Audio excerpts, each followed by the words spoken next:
नमस्कार मित्रों, हम लोगों ने पिछले वीडियो में वर्षा ऋतु पे चर्चा किया था। अब मध्य सितंबर से मध्य नवंबर के माह के बीच में आने वाले मौसम शरद ऋतु पे चर्चा करते हैं। हमने बताया था कि वर्षा ऋतु में वात बहुत अधिक बढ़ता है, शरद ऋतु में त्रिदोषों में से पित्त बहुत अधिक बढ़ता है। पित्त का कुपित होने की वजह से जो सामान्य समस्याएं आती हैं, पहले आपको इनके माह के बारे में जानकारी दे देते हैं। हिंदी महीने के हिसाब से अश्विन और कार्तिक माह को शरद ऋतु कहते हैं। इस महीने में जब पित्त बहुत अधिक बढ़ जाता है तो इनमें जो सामान्य समस्याएं देखने को मिलती हैं, पेट का खराब होना, पेट में गर्मी का बढ़ जाना, पीलिया हो जाना, लीवर का अधिक फंक्शन करना, सीने में जलन की शिकायत होना। पित्त बढ़ने से ही ये सारी समस्याएं उत्पन्न होती। सर में दर्द का अधिक होना, आँखों में जलन, आँखों में लालिमा आना, नींद पूरा ना आना, कभी कभी अचानक बेचैनी और घबराहट का बढ़ जाना, कभी लैट्रिन से और बाथरूम में जलन होना और कभी कभी इसमें ब्लड आ जाना, ये सारी समस्याएं देखने को मिलती हैं। जब पित्त और बढ़ता है शरीर में और वो रक्त में से अगर चला जाता है, तब तमाम तरीके के त्वचा विकार होते हैं।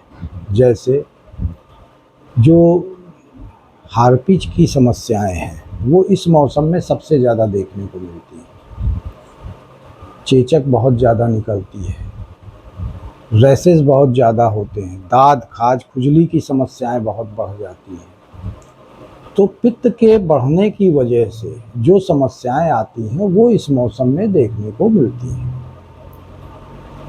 अब बात आती है कि क्या इनसे बचा जा सकता? बिल्कुल, थोड़ी थोड़ी सावधानियां करके हम इनसे अपना बचाव कर सकते हैं। जैसे सबसे पहले अपना भोजन सुधारें। बाजार का कोई भी खाना जो अधिक ज़्यादा गरिष्ठ हो, तला भुजा हो, देर से पचने वाला हो, जैसे मांस का, मदिरा का सेवन नहीं करना चाहिए, पनीर का ज़्यादा सेवन नहीं करना चाहिए, बहुत ज़्यादा तला हुआ आइटम नहीं खाना चाहिए, बहुत मसालेदार आइटम नहीं खाना चाहिए, जो आजकल के मैदा के फास्ट फूड बहुत मिलते हैं सड़कों पे, उनको नहीं खाना चाहिए।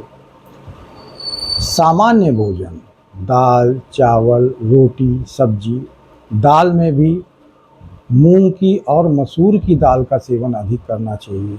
अरहर और चना को थोड़ा बचाना चाहिए।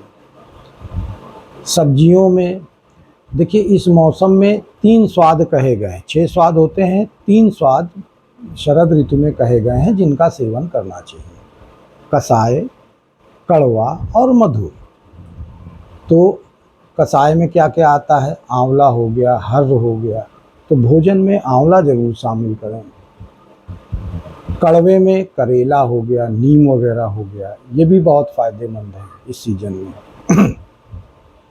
मधुर में दूध का सेवन बहुत फ़ायदेमंद है। दूध से बनी वस्तुएं जैसे खीर, दलिया, इनका सेवन करिए। अगर आपने ध्यान दिया हो तो इसी शरद ऋतु के बीच में शरद पूर्णिमा पड़ती है, जिसमें दूध की बनी वस्तुओं को लोग चांद की रोशनी में रखते हैं। इससे तन में भी गर्मी शांत होती है और मन की भी गर्मी शांत होती है। तो दूध का भी सेवन बहुत ज़्यादा फ़ायदेमंद है। गाय का घी का सेवन बहुत ज़्यादा फ़ायदेमंद है। शहद का सेवन बहुत ज़्यादा फ़ायदेमंद है।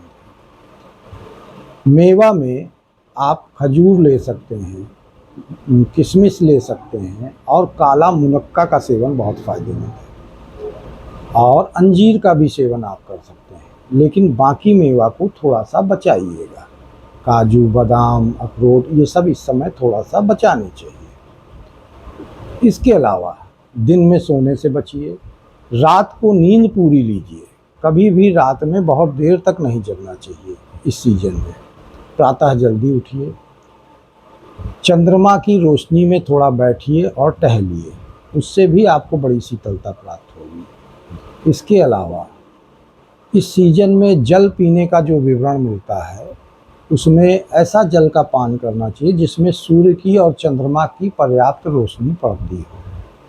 आप कुएं का जल ले सकते हैं, नदी का जल ले सकते हैं, या जल को आप सूर्य और चंद्रमा की किरणों में रख के पान कर सकते हैं।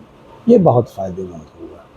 इसके अलावा कुछ चीज़ें ऐसी हैं, जैसे पित्त बहुत ज़्यादा बढ़ जाए तो पुदीना और मिश्री का समभाग सेवन बहुत ही फ़ायदेमंद है। जीरा धनिया का सेवन बहुत फ़ायदेमंद है।